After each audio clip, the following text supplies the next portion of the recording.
Chapter 1. Over here, Majesty. Narrator tried not to sigh as he dismounted his white stallion destroyer. Dust puffed into the air as he thumped to the ground. His heels smarted, but he ignored the minor bother and handed the destrier's reins to his squire. He strode toward his lifelong friend and captain of his personal guard, Murdoch. Not again. But it had happened again, this time in his own province of Terraquist. He was well aware of what awaited him inside. It was the only reason he was here. Normally, his men handled these types of situations and reported back to him. This was the third time, and Narrator needed to respond himself. As king, his people were his responsibility. He had to dip his head to enter the doorway of the crofter's cottage. The acrid smell of burned flesh and blood smacked him in the face and roiled his stomach. Bile rose. He swallowed, clearing his throat and exchanging a glance with one of his men. Your Majesty. Murdoch inclined his head. The large man was hunched over a female body. Her white blonde hair was stained deep red, matted at the back of her head. She lay face down on the wood-planked floor of the small home, both her arms bent at an odd angle. Her legs, too, were broken, facing opposite directions. Blood pooled beneath her. Damn it. I know it, sire.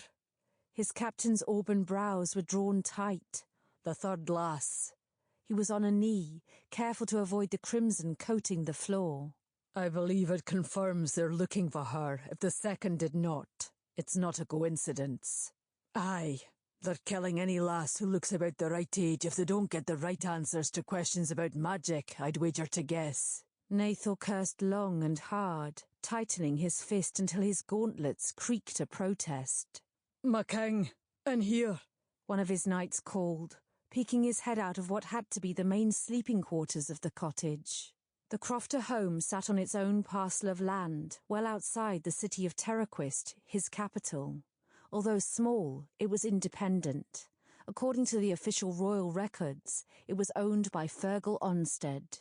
Onstead was a farmer by trade and made the appropriate tithes, an upstanding citizen. No reports of any issues of any kind. The provost in charge of the area had confirmed. He too was outside with his marshals. What is it, Tarman? Narrator asked, but his stomach dipped and he just knew. 2 laddies. His heart plummeted. The look on his knight's face confirmed the children were dead too.